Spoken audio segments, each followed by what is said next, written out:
Welcome back, viewers, to the second episode of AKSI Business Fraternity's podcast, Unveiling Excellence. This episode is special for two reasons. Number one, we record here in person at Queen Mary University. The first episode was recorded virtually online. And it's also special because we welcome our treasurer, Mr. Archie Rankin. Would you like to introduce yourself? Yes, thank you, Ishan. As my delightful co-host has just mentioned, I've recently been elected treasurer of the chapter, and of all the things that I'm about to be embarking on, this podcast is definitely one of my favourites. So thank you for having me. It's a pleasure. In today's episode, we decided to focus on things that are changing in the business world, in the corporate world, post-COVID, with things moving to online and hybrid working environments, with a special focus on suits. We take Rupert Niet's article in The Guardian, "Is the Suit Dead?" as a case study to discover if the changing working landscape of the business world is in fact a good thing or a bad thing. What do you think? As my delightfully dressed co-host here embodies, I think the suit represents a lot of things. One's values, how the message you want to put out to the world, and I think with a decline in the in-person office environment, we are seeing a decline of people being able to have environments that to be able to put out that message. And so I think personally, I would certainly call for a return to the office, not for the reason you should think. I think I value the in-person presence, the ability to, as you say, dress well. Suits been menswear staple for hundreds of years. And I think it's only now that, especially post-COVID, we are starting to see the decline of that. And I think it's a very sad thing actually, because I know personally, as I've already said, suits mean quite a lot to me, as they do to you, clearly. And so it's a difficult thing to witness when we've witnessed both. I think we're part of that generation where we've witnessed both. The suit wearing, office going corporate slaves, and then the the technocratic age that we're currently venturing in now. I mean, it's a tough time to watch. I'm not sure I can actually take a side, to be honest. No, certainly. The decline of the suit is a very visual thing. And as I said, we take this as a case study. We're not focusing on suits in particular. It, I think, is a depiction of a wider decline in the things that we used to hold very dear, in terms of the interpersonal connections that we developed with people we worked with in offices, the educational experience that used to be in person with our friends, colleagues that we made at school, now moving towards online learning, remote courses becoming more popular than they've ever been before. I think all these changes very prominently show that post-COVID, the world is a very different place. The new normal, as we call it, is a real thing, and it's definitely transitioning. Yeah, I think it's an exciting time to be part of Alpha Kappa Psi. I think, shaping people, shaping business. I think it's an exciting time for both of those things. I think, people are seeing dramatic change in their individual lives, the way they work, the way they shop, the way they just do basic things, normal daily tasks that would involve human interaction no longer do. And so it's a huge change. And then obviously that has a huge impact on businesses, whether it's integration of emerging technologies such as artificial intelligence, or whether it's literally just, as we've been talking about, the decline of the office space. Are we going to see a world where eventually JP Morgan no longer has any buildings and it's just all online? Probably not in our lifetimes, but it's the rate at which everything's changing is remarkable. And as I said, being part of AKSI at the vanguard of preparing people for a life of success in business and in their personal and daily endeavours, I think it's an exciting time to be such as part of a world-renowned fraternity. Absolutely, and as you said, we are part of a generation who has seen both the in-person environment and the online environment. What's interesting to me is, what about the next generation and the upcoming generations who have not had the benefit of being part of this in-person time in terms of working, in terms of learning, education, etc.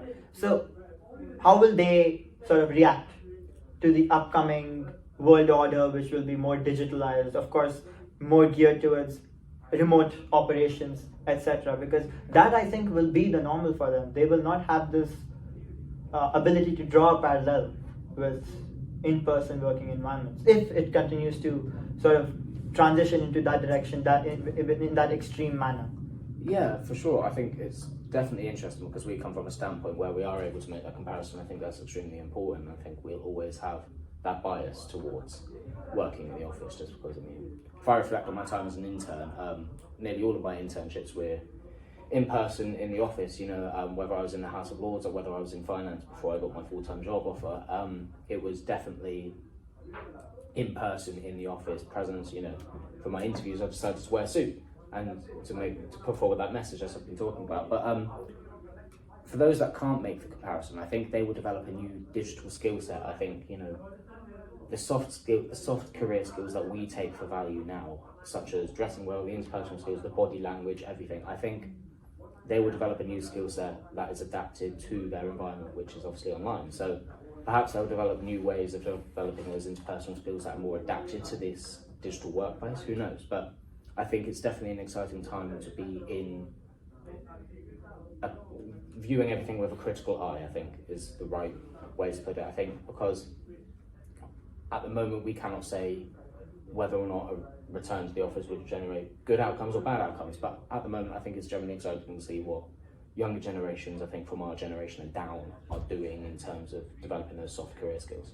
Well, certainly, and you spoke about, again, the transition effect, and I think suits depict that, the way we dress depicts that, because we were talking about how we had the benefit of hindsight of, what the world was like pre-COVID, and how people behaved, interacted, and dressed pre-COVID. So we still, I believe we do have this sort of bias to sort of gravitate towards that way of life. Even in our dressing, I tend to wear a suit more often than not wear one. You do it very well. Yeah, thank you very much. You're again very gracious, but you tend to dress very well in a very classic manner as well. So it's very interesting how we are blurring the lines between that world order and the new world order, and the transition is very, very interesting to me. Yeah, I think reflecting on my own experiences in finance, it's very interesting because I still come from an industry that has both, I think, at the moment. It has the changing landscape of a digital world combined with, the romanticized Wall Street and Wolf of Wall Street, Gordon Gekko type in-person client meetings, donning the suit, going out and actually, delivering for clients in person. I think it still has an element of that, which is why being part of this industry is quite a privilege at this time.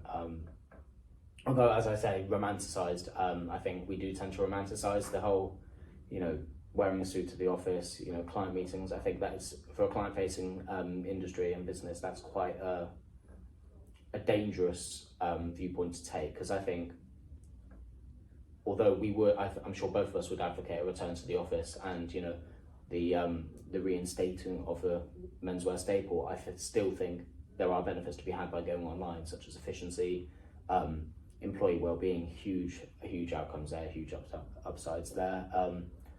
So I think it must take everything that we say definitely on this podcast with a pinch of salt, because obviously, although we have our experiences, we have our, our insights. Yeah, no doubt. There's more to be had. There's more to be had. Lots more. They're not always correct. So I think it's because we are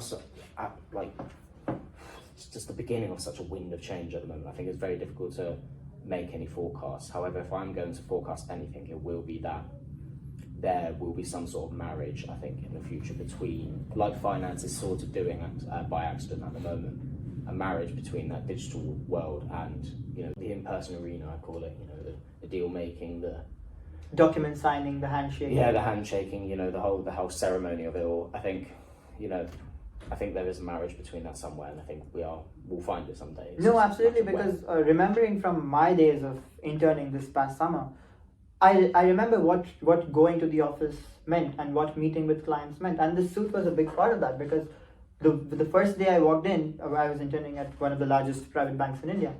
That was considered to be the staple sort of working garment. You walk in, you know what to expect, and going into the interview, I made sure to put my best foot forward. And I think wearing a suit does represent that for many men, because these days you get seldom opportunities to wear a suit, and whenever you do wear one, you wear it for a special occasion or you wear it for an important occasion, and that's when you want to be perceived as the very best, doing your best to look the part. Yeah, I think although for us, I think, because we wear suits daily, we wear them pretty yes, and as I've mentioned already, this man does it impeccably well. I think your quote is, "There's always another suit." There is always another suit. I think there's no person that best embodies that than you. So, thank you.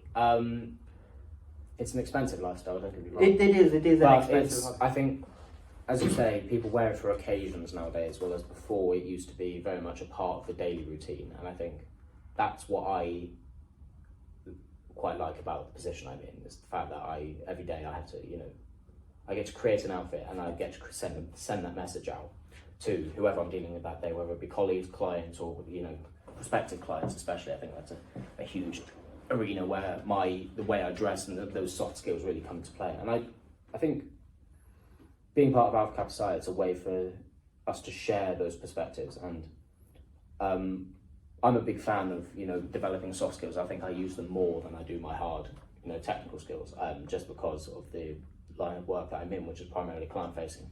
However, it is important to develop the hard skills, don't get me wrong, but I think in future sessions of Unveiling Excellence, and also just broadly with Alpha Kappa Psi here at Queen Mary, I think I'll be focusing a lot on soft skills and what people and what individuals, students can do to really develop those skills and fine tune them so that they are best set up for a life of success, because I think they deliver so much more than hard skills. Because yes, your ability to code, yes, your ability to model is incredible, but it's the soft skills that get you in the room in the first place. It's the soft skills that help you perform well in the interview. And I think a lot of people don't realise that a lot of the corporate world is just whether they like your vibe.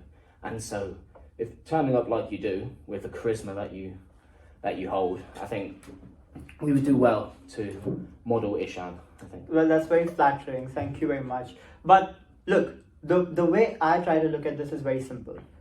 The suit and the soft skills that it is associated with represent to me a sense of individuality, a sense of creativity that I think is very difficult to find these days, especially when we transition into remote work and the whole online working environment sort of thing, because you're looking at people in a two-dimensional manner, literally through a screen.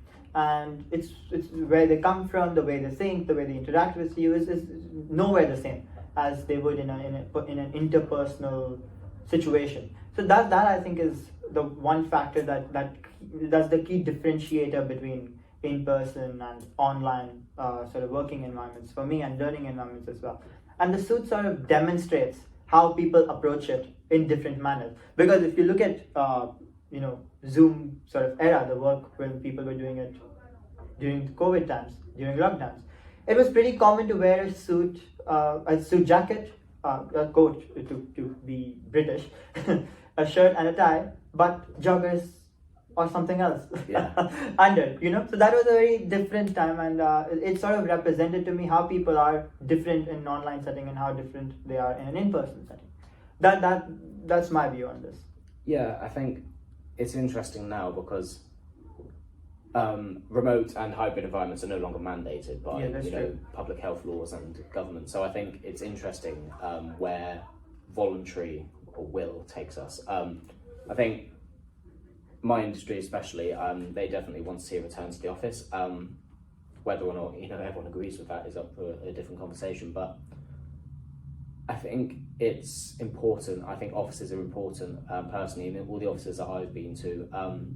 For example, recently I was at the Government Digital Service. Their office, the way it's built, the way it's worked out, is amazing for collaboration, team effort, and also individuality as well. It's a marriage between both, and it allows that fostering of creativity. And they're the most innovative government department at the vanguard of this technological change. So they're a really interesting case study for this, actually.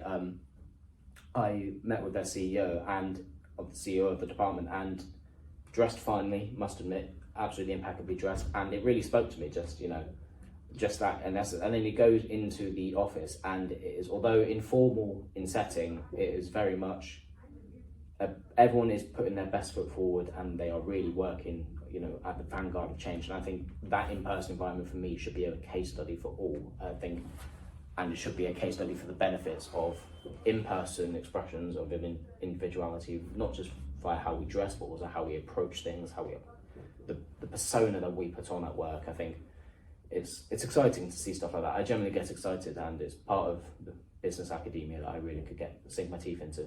Absolutely, because when we look at remote work and hybrid environments, you see people, in the same emotions, in the same, way of life, the style of life.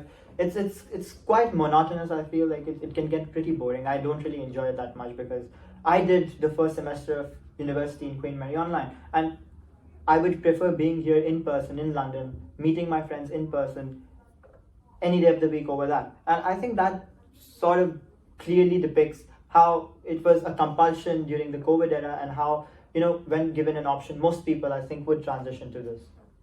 Yeah, I think as it goes back to that, what we were talking about, how we've got a marriage between both. We have experience of both. You did your first semester. I was much younger and I was doing my A levels. Nowhere near the same level, of course, but it was still interesting to something that had become so monotonous, going to the classroom, sitting down, like it completely changed. And what I do think we can take away from the pandemic and everything is that perhaps we weren't doing everything right. Perhaps, perhaps the in-person beforehand, although I do advocate for a return to the office, perhaps we can do the office differently. There are things aren't set in stone. We're creatures of habit, and that's no secret, and that is definitely true in our work. And I think breaking those habits and opening up to new possibilities in terms of work, whether that is a marriage between remote and becoming a hybrid work environment, I think there's a lot of benefits to be had, and there's a lot of room for innovation, which is what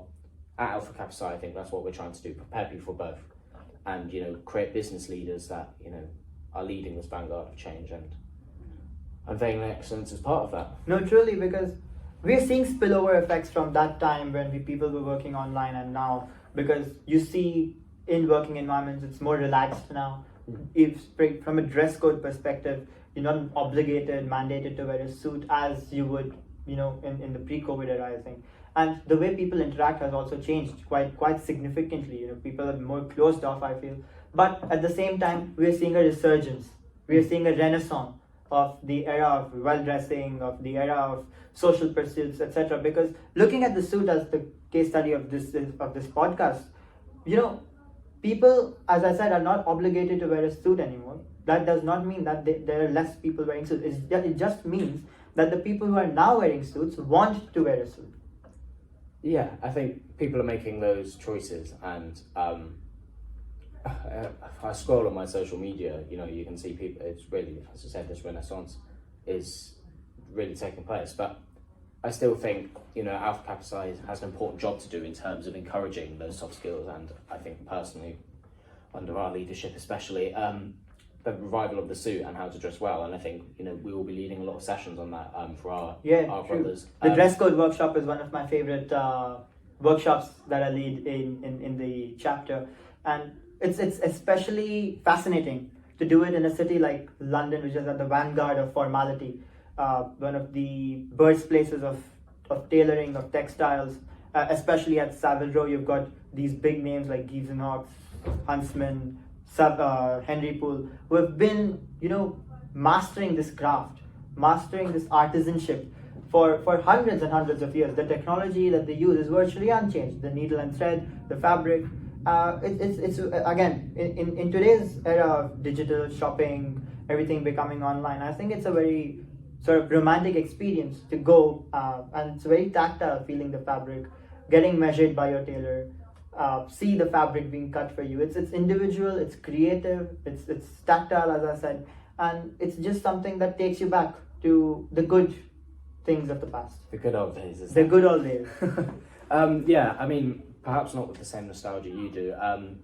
I think it's important that craftsmanship, as it goes back to that expression of individuality. I think there's never a bad day I spend at my tailor's. And, I'm not saying go and spend the ridiculous amount of money you and exactly, I do, yeah. but for me, that's how I express my individuality. That's how I express my individuality. And I think, if anything, at Alpha Kappa Psi, we're developing individual principled business leaders. That's exactly what we're trying to do. And I think whatever way we can encourage people to express their own individuality and develop those soft and hard career skills, I think we've done our mission perfectly. Absolutely, and it helps them stand out in their career pursuits, because that's what we are all about, as we've been saying.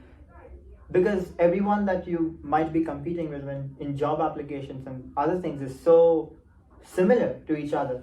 Standing out and outshining them is A, easier than it used to be before, and B, it just puts you at the forefront and gives you opportunities that you otherwise wouldn't have had, you know? Absolutely, yeah. And I think, although it may be easier to compete with your peers nowadays, I definitely don't view the same. I think at the moment, students and individuals, they are incredible at the height of their talent at the moment, especially from a financial services perspective.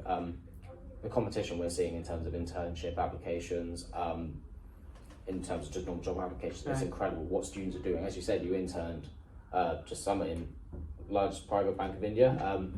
And so I come from a background of interning in both houses of parliament, in finance, etc. And so it's even before people have got begun their university career, they are doing some incredible things. And so I think where the edge can be had is in the soft skills, I think, Precisely. at the moment. And so that's what we should be focusing on. And I'm sure we'll be focusing on that in numerous episodes to come.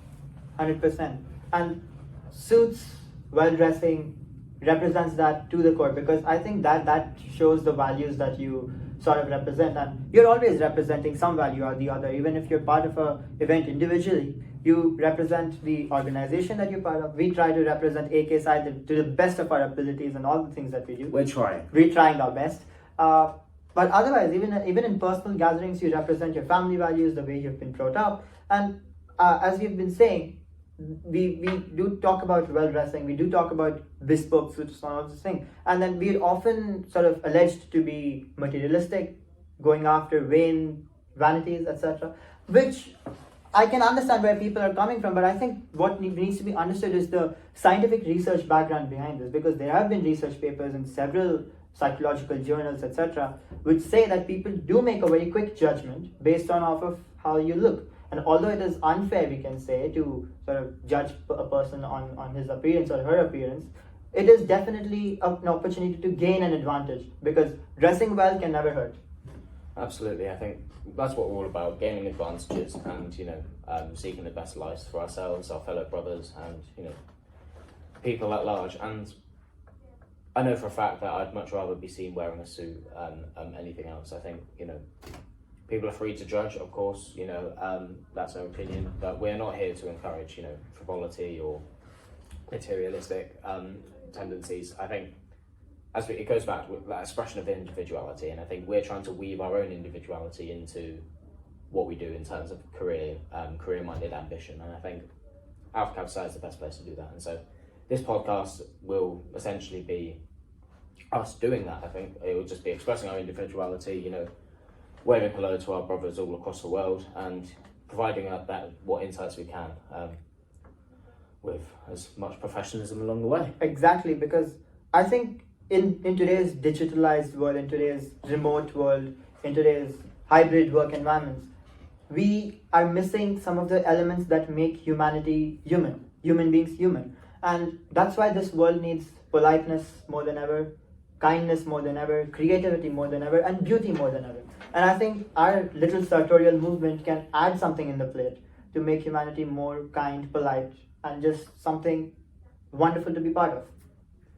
Perfect. So here's to kindness and politeness. I think so we can round off there. Certainly. In the meantime, we give you an appointment to the next podcast episode of AKSI's Unveiling Excellence. In the meantime, look after yourselves, look after your loved ones, and stay professional and dapper.